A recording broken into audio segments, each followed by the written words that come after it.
Hello, it's Sarah from House Copper. I'm going to do a little cast iron video today. I know there's a bajillion cast iron videos out there, but since I have somebody from a big Colombian and Panama company coming this week to learn how to season and take that back to South America, it felt fitting to do a cast iron video with one of our little seasoned pans that we hand season over fire in the backyard. And I'm going to do two things, two of my favorite things to make in cast iron. And one of them is to roast seeds. So I'm gonna have hemp seeds, sunflower seeds, and sesame seeds. And I roast these and I get them really, really crispy, and I actually really like putting them on top of salads.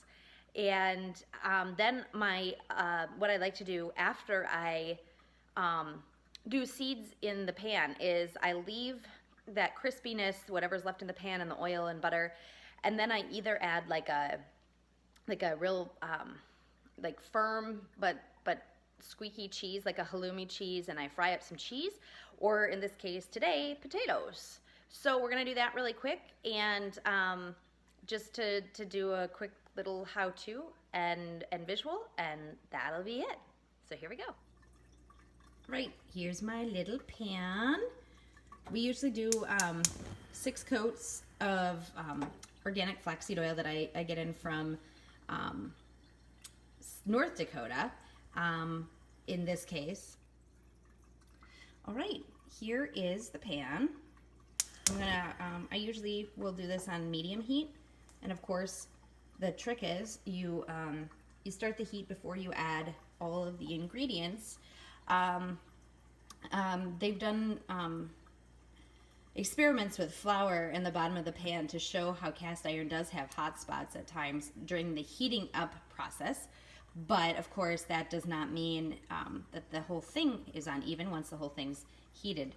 So that's kind of one of those differences, is that copper, where the whole thing will get hot at an equal temperature and an equal speed, whereas cast iron is a little slower and a little spotty. But then, of course, it retains that heat in a way after you've removed it from the fire, whereas copper immediately starts to cool down once you remove the heat source. It's instantaneous. So that's kind of like the biggest change between the two, or the difference between the two. So right now I'm going to add the butter.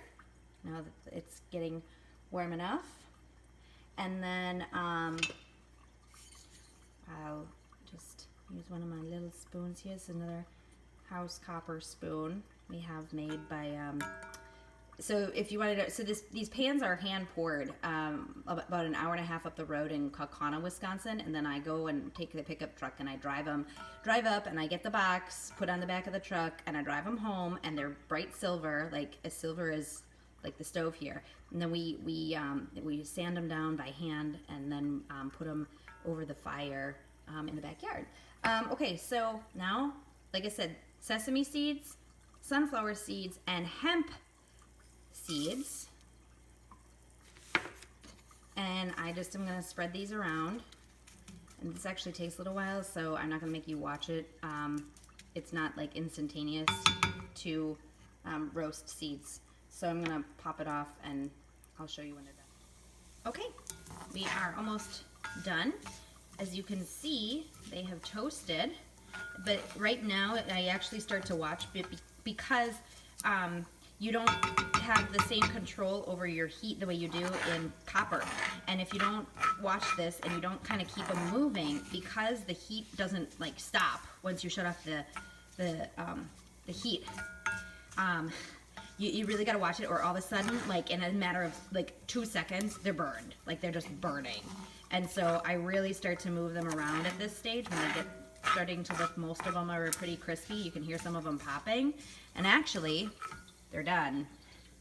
And then I'll use a hot pad here with 2 hands to take it off the stove, and then we'll pop on the potato. Okay, we have removed our toasted seeds. Now this is what the pan looks like. I'll re-add, and of course I don't have heat on, just so you know. Like, that's how hot the pan has retained. Copper would never do this. Cast iron does, and that is a big difference, and it's really great. So you can also do this with olive oil. I'm doing butter for taste. and because our current way of eating allows for butter. I think keto allows for butter. I don't know. I've lost track. So I have the heat back on, and now these are a really thinly sliced potato because I wanted this to go a little quick for us. I'm sorry, I'm not paying attention to my... and, you know, some people I think call this potatoes Anna, give or take. I don't remember exactly. And it's splattering, and at this point, I'm going to allow the seeds to kind of stay in there to retain that kind of nuttiness for the potatoes. And they're going to move quick because, you know, like you can see, like they're going to cook quick. And then once they are halfway done, I usually add salt and pepper and toss them around a little bit more. These are being sticky. So there you have it. That's how I do this because it's pretty resilient, and once the heat's on the pan, it goes really quick. And it tastes really good, and it's kind of that whole idea of leaving bacon grease in. You can do that with other things too. So anyway, there we go.